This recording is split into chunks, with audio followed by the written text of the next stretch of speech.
You're watching Mirror 7 News. Stay informed, stay ahead for more news.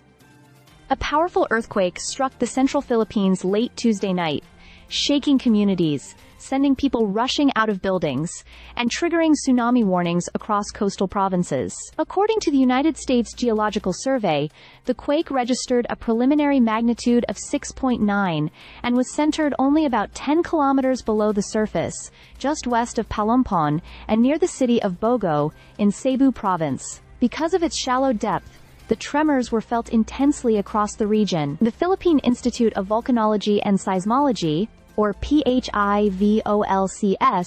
quickly issued an orange-level tsunami alert for the provinces of Cebu, Leyte, and Biliran. Residents along coastlines were urged to evacuate inland as a precaution, with warnings that waves of up to a meter could potentially strike. Authorities also advised people to stay away from the shorelines until further notice. Reports from the ground indicated that call center workers, shop employees, and families all rushed outside to open areas as buildings swayed. In Cebu, residents gathered in the streets, many holding their phones, as they tried to contact loved ones. Social media was filled with videos of the tremors and the chaotic evacuation scenes.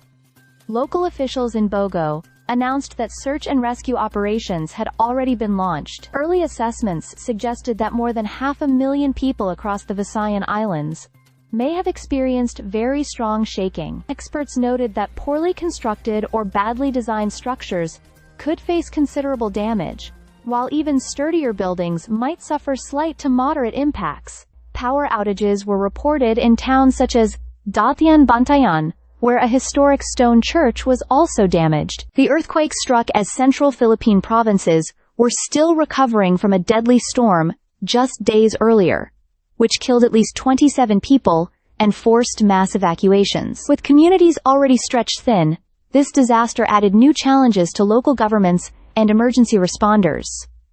The Philippines is no stranger to such events. The country sits directly on the Pacific Ring of Fire, a massive belt of fault lines and volcanoes that circles the ocean. This location makes it one of the most disaster-prone nations in the world. Powerful earthquakes have been recorded in recent years.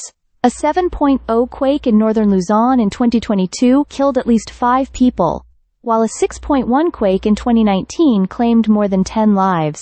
For now, the focus is on ensuring that residents remain safe, that coastal evacuations are carried out quickly, and that aftershocks are monitored closely. Officials have reminded the public to stay alert, avoid panic, and follow guidance from local authorities. This is still a developing situation, but what is clear is that the resilience of Filipino communities is once again being tested by the forces of nature. Stay subscribed for more videos.